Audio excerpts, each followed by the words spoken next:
Welcome to your personalized deep dive. Today, we're going to be looking at speaking English fluently Okay. based on the guide that you gave us. Yeah. You want to be able to speak without those pesky pauses. Right. And let me tell you, there's some really fascinating tricks in here that I can't wait to share. Ready to unlock fluency for our listener. Absolutely. What's really interesting about this guide is how it tackles fluency from so many different angles, not just vocabulary. Right. It goes into like the mental game, the physical aspects of speech, and practical techniques. Okay, so let's unpack this. The guide really seems to emphasize this idea of thinking in English. Right. Instead of translating in your head. Yeah. Basically. Yeah. It's suggesting that that is a major key to unlocking fluency. What's your take on that? It's absolutely critical, that constant translation in your head, Yeah. that creates a bottleneck. The guide compares it to driving a car while only looking in the rearview mirror. You're always reacting instead of being in the moment. Right. So training your brain to operate directly in English, Yeah. it's like switching from dial-up to high-speed internet for your thoughts. Wow. It really does make a huge difference. And that makes total sense. So what are some concrete steps someone can take to start thinking in English? One technique the guide suggests is narrating your day in English. Okay. Even if it's just simple things like, I'm brushing my teeth or I'm walking to the bus stop. It might feel silly at first. Sure. But it gets your brain used to formulating thoughts directly in English. I like that. Something anyone can do anywhere, anytime. Exactly. Yeah. It's like building that mental muscle without even realizing you're working out. Right. The guide also mentions that fluency is a journey, not a destination. I think that's really reassuring. Yeah, it's so important to remember that too many people get hung up on this idea of speaking perfectly. And it can be incredibly daunting. So the guide really emphasizes that fluency is a spectrum. It's about constant growth and improvement. Yeah. Not about reaching some mythical endpoint of perfection. So it's more about building confidence. Exactly. And expressing yourself more effectively over time. Precisely.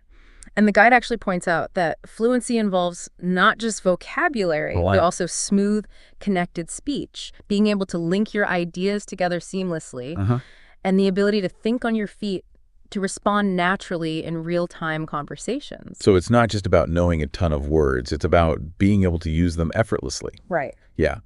The guide does have a lot to say about expanding your vocabulary, but it doesn't just stop at memorizing lists. No, it goes much deeper than that. Okay. It suggests learning common phrases and sentence structures, what linguists call chunks. Okay. Think of it like learning to cook. Okay. Instead of just knowing individual ingredients, you're learning recipes. Yeah. Pre-packaged combinations of language that you can use instantly. That's a really helpful analogy. So instead of having to mentally assemble every sentence word by word, you have these ready-made chunks at your disposal. Yeah. It's like having mental shortcuts for communication. Exactly. And the guide talks about how powerful this chunking technique can be. Okay. It allows you to speak more quickly, more naturally, without having to pause and think about every single word. Right. Like the difference between building a house brick by brick versus using prefabricated walls. Oh, wow. It's just so much faster and more efficient. This chunking idea really clicks for me. Yeah. Could you give me an example? Sure. Think about the phrase, make a decision. Instead of memorizing make and decision separately, you learn them together as a chunk. And that makes your speech more fluid and natural. Okay. You'll notice that native speakers use these chunks all the time. Yes. And incorporating them into your own speech is a key step towards sounding more fluent. That's a fantastic example. Yeah. It makes me realize how often I probably use chunks without even realizing it. Right. Speaking of internalizing language like that, Okay. this guide also suggests a technique called shadowing. I've heard about it before. Yeah. But honestly, it sounds kind of intimidating to me. It might feel a bit strange at first, but it's incredibly effective. Okay. So essentially, you listen to a native speaker and try to repeat what they say almost simultaneously. So you're not just passively listening. Right. You're actively trying to mimic Yeah. their pronunciation, rhythm, and intonation. Precisely. The guide describes it as having a personal pronunciation coach whispering in your ear. Wow. It might seem a little awkward at first, Yeah. but it trains your mouth and your mind to reproduce the sounds and patterns of natural English speech. That makes a lot of sense. It's like building that muscle memory for pronunciation. Exactly. The guide mentions using transcripts for shadowing. Yeah. That's something you'd recommend? Definitely. Having a transcript can be really helpful, especially when you're starting out. Yeah. It lets you see the words as you're hearing them, Okay. which can help with pronunciation and comprehension. Sure. You can also focus on specific aspects of speech, like intonation or the linking of sounds between words. Gotcha. Sounds like a really versatile technique. Yeah. The guide mentions different approaches you can take. Mm-hmm. What are some tips for making shadowing more effective? One tip is to start with shorter segments of audio, Okay. maybe a sentence or two at a time. Yeah. And gradually work your way up to longer passages. Okay. Another is to focus on one specific aspect, Yeah. like pronunciation or rhythm during each practice session. And don't be afraid to experiment. You can shadow audio from movies, TV shows, podcasts, audiobooks, anything that you find engaging and enjoyable. That's really helpful. I'm starting to see how shadowing could be a really powerful tool for really internalizing the nuances of spoken English. Yeah. And speaking of challenges, Everyone experiences that feeling of hesitation at some point. Absolutely. Right? Yes. That moment when you're searching for the right word or worrying about making a mistake. It's a natural part of the language learning process. Yeah. One of the most valuable insights from the guide is its emphasis on embracing imperfection. Okay. Mistakes are inevitable. Right. And in fact, they're essential for growth. So instead of getting bogged down by the fear of making mistakes, we should see them as opportunities to learn and improve. Exactly. The guide encourages us to shift our focus from perfection to communication. Yeah. It's about getting your message across, even if it's not grammatically perfect or flawlessly pronounced. Right. Right. That's a really empowering perspective. Yeah. It takes the pressure off. It does. And allows you to focus on the real goal, connecting with others, expressing yourself. It seems like this guide is really big on shifting your mindset. Absolutely. And not just focusing on techniques.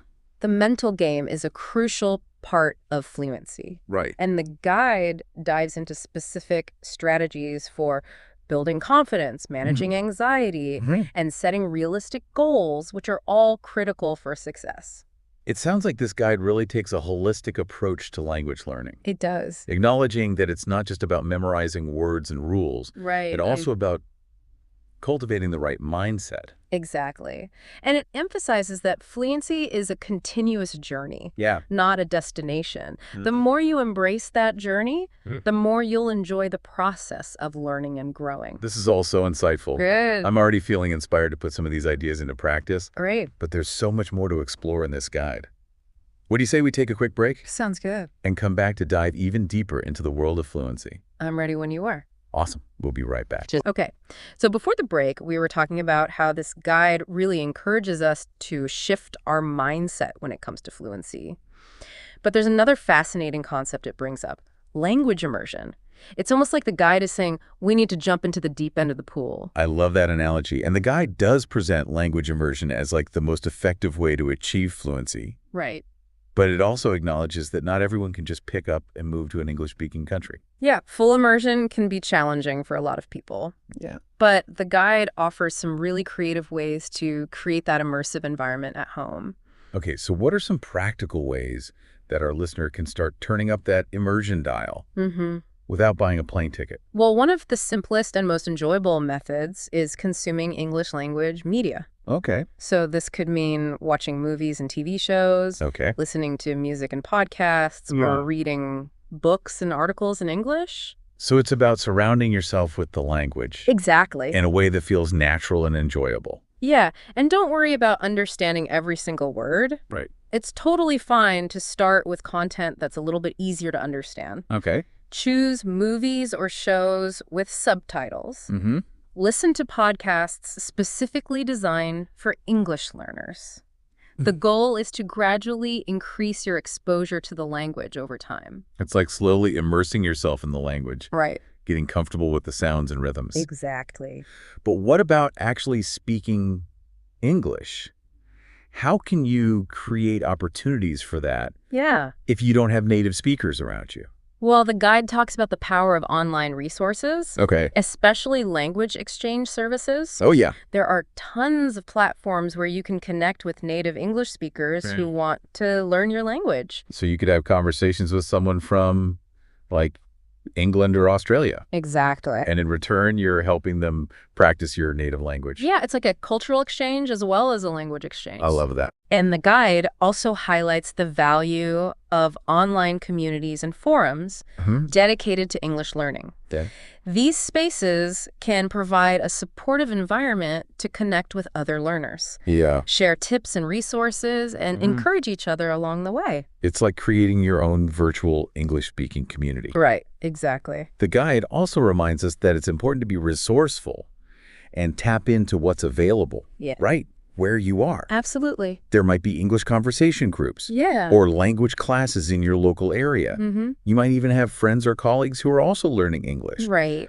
Don't underestimate the power of those in-person interactions. Absolutely. It's about seeking out those opportunities and not being afraid to put yourself out there. Right.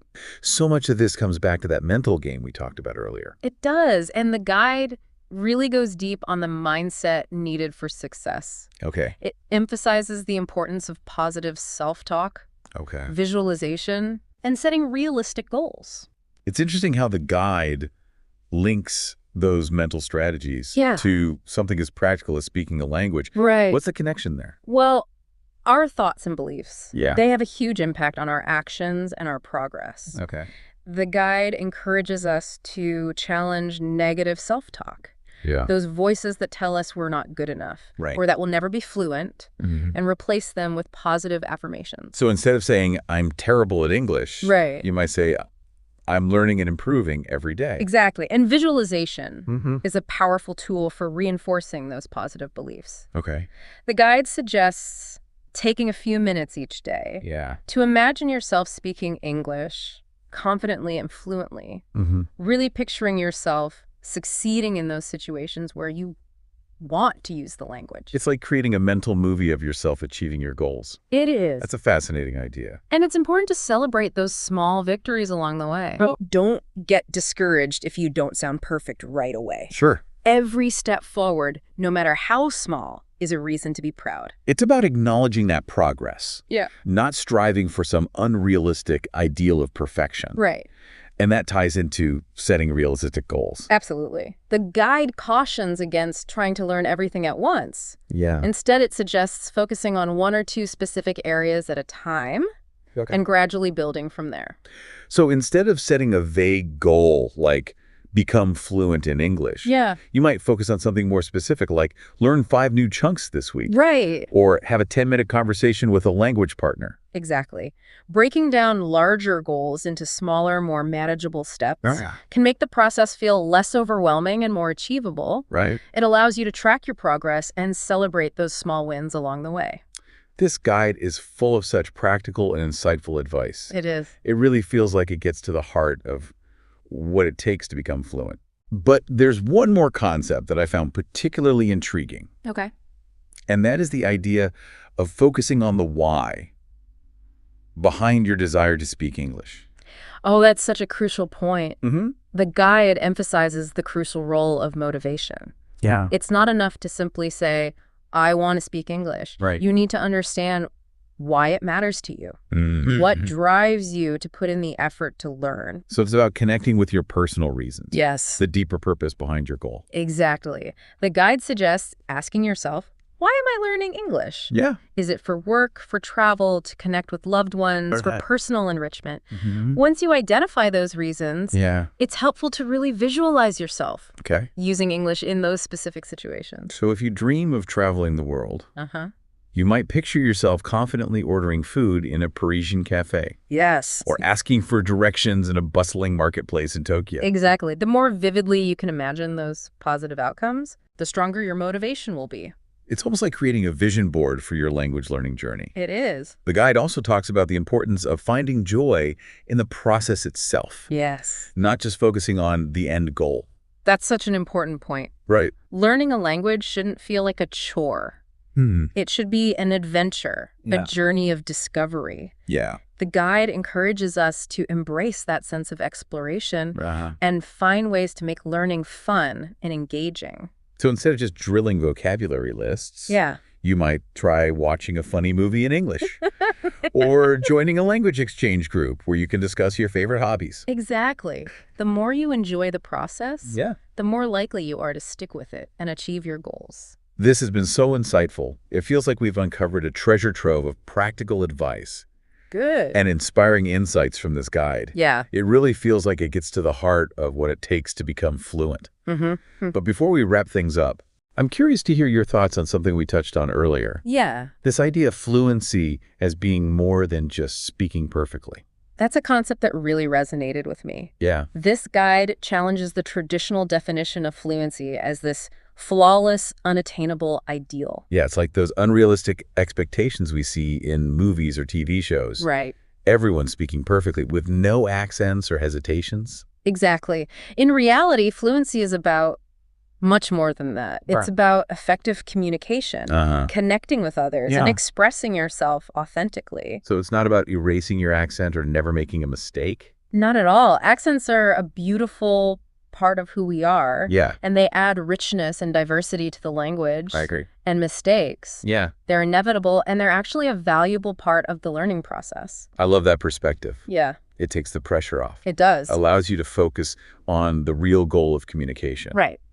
So if it's not about perfection, what does this guide say fluency really means? Well, the guide emphasizes the importance of conveying your message clearly and confidently. It's about being able to engage in conversations, share your ideas, participate actively in different situations. So fluency is about being understood and being able to understand others, regardless of a few grammatical errors. Or a slight accent. Precisely. It's about connecting with people on a meaningful level, using language as a bridge to build relationships and share experiences. Which is incredibly freeing. It is. It means that you don't have to wait until you sound perfect to start speaking and interacting with others. Exactly. The more you speak, the more confident you become, and the closer you get to true fluency. It's a self-perpetuating cycle. Right. And speaking of confidence, the guide also highlights the role of body language. Oh, yeah? And nonverbal communication. Those unspoken cues that can speak volumes? Absolutely. Things like eye contact, facial expressions, gestures, they all play a role in how our message is received. Yeah. Even if your words aren't perfect, your body language can help convey your meaning and build rapport with the person you're speaking to. So even if you're feeling nervous or unsure of yourself, projecting confidence through your body language can make a big difference. Exactly. And the guide suggests paying attention to the body language of native speakers. Observe how they use their hands, their facial expressions, their overall demeanor. It's a subtle but powerful way to enhance your own communication skills. It's like absorbing those unspoken cultural nuances that can make your interactions feel more natural and authentic. Precisely. And remember, fluency is a multifaceted skill. Yeah. It's not just about speaking perfectly. Right. It's about embracing your individuality, connecting with others, and using language as a powerful tool for expression and growth. What a beautiful way to sum it up. This has been such an insightful and inspiring deep dive. It has. I feel like we've covered so much ground. We have. From practical techniques to the mental game to the deeper meaning of fluency. Absolutely. But before we officially wrap things up, I'm curious to hear your thoughts on one final concept from the guide. Yeah. And that is the idea that learning a language is a continuous journey, not a destination. I love that idea. What does that mean to you? Yeah, that idea of fluency as an ongoing journey really stuck with me. Like the guide's encouraging us to shift our perspective, seeing fluency not as a finish line, but like an adventure, a lifelong adventure. That's such a good way to put it. Fluency isn't like some static state that you achieve. It's an evolving process. Learning, growth, discovery. It's about constantly pushing yourself beyond that comfort zone. Yeah. Finding new ways to use the language and connecting with people from different cultures and backgrounds. So it's less about reaching some arbitrary endpoint and more about the journey itself, the experiences you have, the connections you make. Exactly. And the ways in which learning English enriches your life. That's it. Yeah. And the guide also points out that there's no single right way to be fluent. It's about finding your own voice, Oh, your yeah. own style, and embracing that unique perspective you bring to Yeah. the language. So it's like celebrating the diversity of accents, backgrounds, learning styles Exactly. that make up like this global community of English speakers. That's what makes language learning so fascinating. It's an opportunity to step outside your own little cultural bubble Right. and experience the world through a different lens. It's like opening a door to a whole new world. Yeah. Possibilities. Yeah, exactly. And the guide really emphasizes that fluency is a gift Mm-hmm. that keeps on giving. The more you invest in it, the more it rewards you with opportunities, relationships, and new perspectives. This has been so eye-opening. I feel like we've not only uncovered these really practical strategies Right. for speaking English fluently, but we've also explored like this deeper understanding Yeah. of what fluency truly means. It's about communication, connection, confidence, Absolutely. and embracing this journey of lifelong learning. Couldn't have said it better myself. Well, I'm glad you think so. This has been fantastic. I've learned so much. Me too. I really hope our listener is feeling inspired Oh, I'm sure they are. to kind of go on this journey of their own. Definitely. And remember, fluency is a journey, not a destination. Be patient with yourself, enjoy the process, and Okay. celebrate those small victories along the way. Love that. Yeah. So if you're ready to ditch those pauses and unleash your inner fluent speaker, Yes. you're in the right place. We've given you so many insights to get started, but this is just the beginning. It is. Keep practicing, keep exploring. Absolutely. And remember, the most important thing is to communicate with confidence, authenticity, and a genuine desire to connect with others. Beautifully said. Thank you. And never stop exploring the incredible richness and diversity of the English language. Now, one final thought to ponder. If fluency is about connected speech, what are some common phrases or chunks in your native language that you could start practicing in English? Keep exploring and happy speaking.